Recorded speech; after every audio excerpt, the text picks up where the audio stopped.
Om Ajnanatimirandasya Jnananjanashalakaya Chakshurunmilitam Yena Tasmai Shri Gurave Namaha. Nama Om Vishnupadaya Krishna Presthaya Bhutale Srimate Bhaktivedanta Swamin Nitinamine. Namaste Saraswate Deve Gauravani Pracharine Nirvishesha Shunyavadi Paschatya Deshatarine.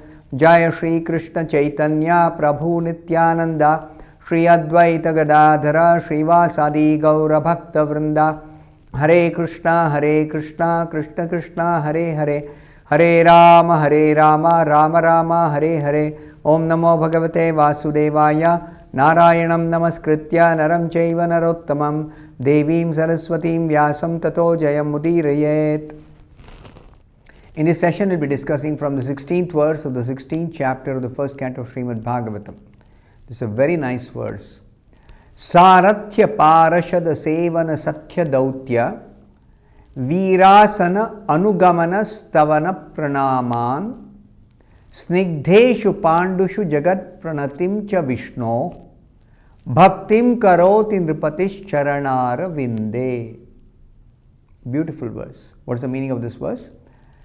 Maharaj Parikshit heard that out of his causeless mercy, Lord Krishna or Vishnu, who is universally obeyed, rendered all kinds of service to the malleable sons of Pandu by accepting posts ranging from chariot driver to president to messenger, friend, night watchman, etc., according to the will of the Pandavas, obeying them like a servant and offering obeisances like one younger in years.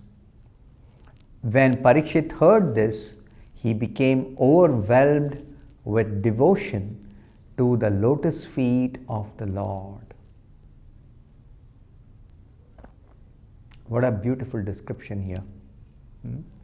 So, the people were describing, glorifying Krishna, that Krishna, even though he is the Supreme Lord, he is obeyed universally by everybody. Everyone else is a servant. He is the only master. But because of his affection for his devotees, Krishna agrees to become a servant of his devotees. He is willing to pay obeisances to his devotee, even though he is the superior in all circumstances. He is supreme in all circumstances. So, Srila Prabhupada says in the purport, Lord Krishna is everything to the unalloyed devotees like the Pandavas. Unalloyed devotees means pure devotees. Their bhakti is not mixed with any material contamination. What are the material contaminations in our rendering devotional service? When somebody performs bhakti for some material benefit, then such bhakti is called materially contaminated bhakti. Because bhakti should be rendered only for the sake of awakening our love for Krishna, awakening our devotion to Krishna, for the sake of becoming purified of all material contamination, not increasing the material contamination, not keeping the material contamination very securely. No, that's not real bhakti. Though sometimes that also is called bhakti. When somebody prays to Krishna, I want some wealth, or I want some relief from some disease, this is called bhakti, which is contaminated by material desires. So the Pandavas and many such great devotees described and glorified in the Bhagavatam are all pure devotees, unalloyed devotees, just like pure gold. Pure gold. So unalloyed, that is no mixture of any other metal, pure gold. Similarly, pure bhakti. Bhakti means pure bhakti. Of course, nowadays they have a concept of 18 karat gold or 16 karat gold. That means it's not pure gold. 16 parts out of 24 are gold. So that means 8 parts, 1/3 of that ornament is actually some other cheaper metal like copper or some other metal. So that's not pure gold. So 16 karat gold strictly cannot be called gold. When you say gold, we mean pure gold. Similarly, when we say bhakti, in the scriptures when it is said bhakti, it means pure devotion, 100% devotion to Krishna. And what is that 100% devotion? No material desires, free from all material desires. So, whenever somebody renders devotional service to Krishna, it should be free from any material desires. That's called unalloyed devotion, pure devotion, real devotion. If there is no material desire or material ambition to be fulfilled while rendering service to Krishna, then why render service at all? So, there is a certain particular purpose in rendering devotional service to Krishna, and that is only for one purpose, simply to please Krishna by one's service. That's all. So all pure devotees render service to Krishna only to please him and for no other purpose. For no other purpose. So the Pandavas, they are pure devotees. They render service to Krishna simply for the sake of pleasing Krishna. So, for the Pandavas, Krishna was the Supreme Lord, the spiritual master, the worshipable deity, the guide, the chariot driver, the friend, the servant, the messenger, and everything they could conceive of. You see, why would the Pandavas make Krishna their chariot driver? Arjuna, why did he make Krishna his chariot driver? If he has got devotion to Krishna, how can he even think of asking Krishna, can you please be my chariot driver when I fight in the battle? This is because of the intimate relationship between Arjuna and Krishna. That's described in the scriptures. Intimate relationship.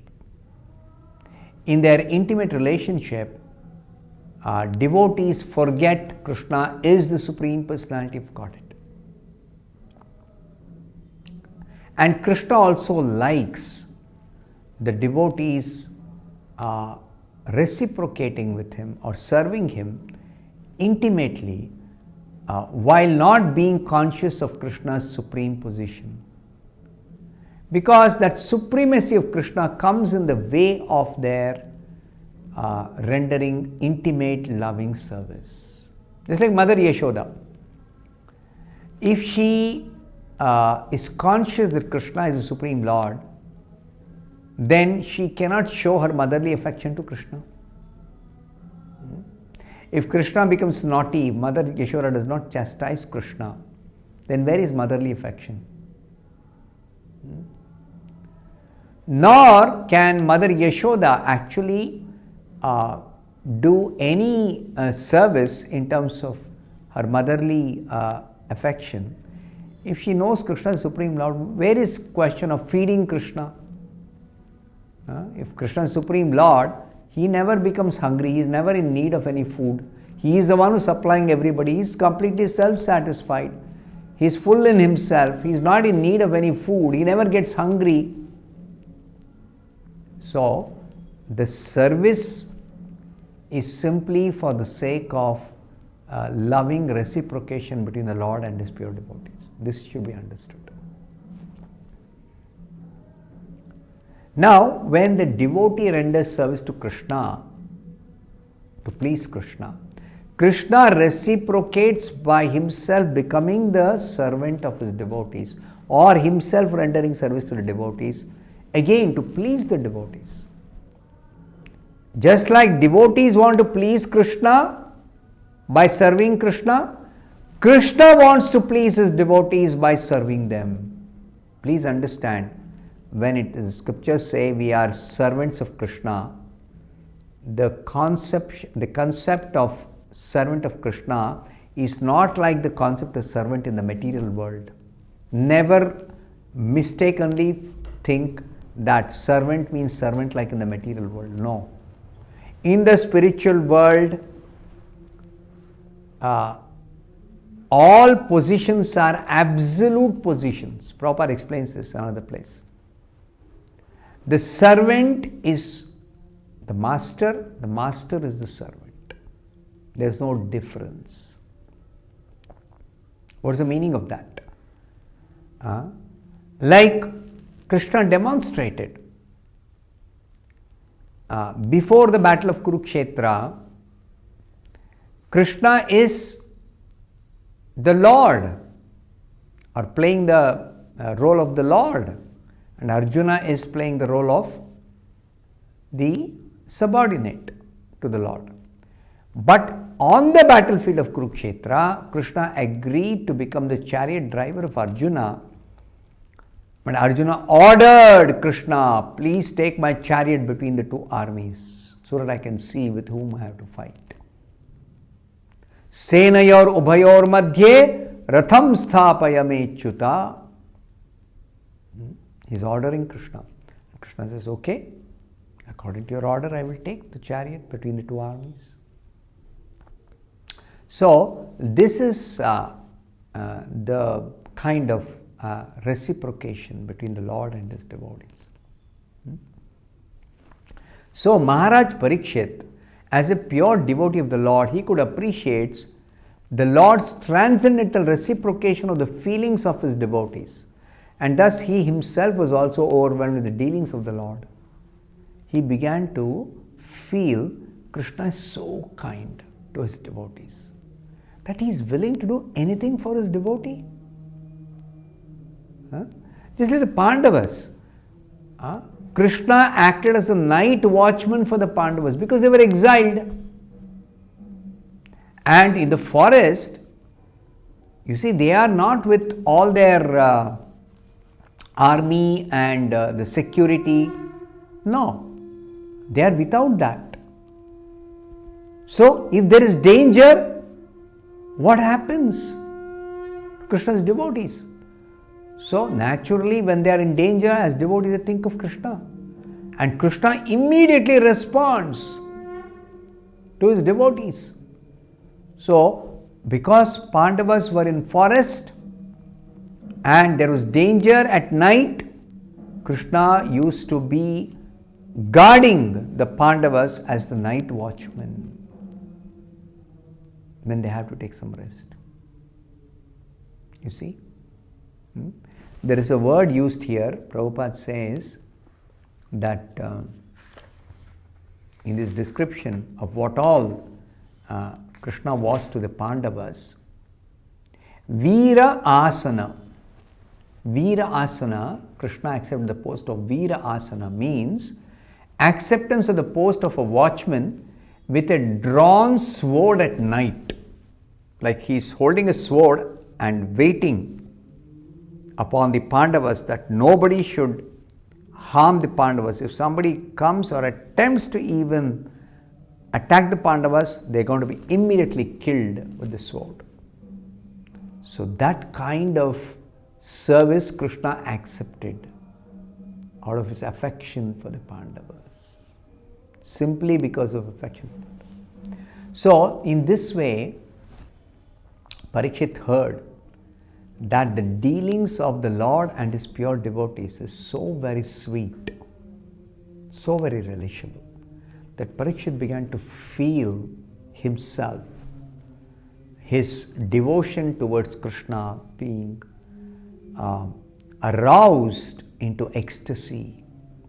And out of ecstasy, he began to shed tears of love for Krishna. And that is being described here. So, Srila Prabhupada says, even though the Lord's feelings towards, dealings with his devotees appear to be like ordinary human dealings, but the truth is that they are all completely transcendental. They are spiritual reciprocation between Krishna and his pure devotees. They have no tinge of any material contamination in them. There is no material sentiment that Krishna did this to me, gave me this favor, so now I have to actually do some other favor to Krishna. No, none of those calculations are there. Neither they think, oh, Krishna is powerful, so he is capable of protecting me. No, no such calculation. No such calculation. So there is a distinct difference between Krishna's activities, his dealings with his devotees, his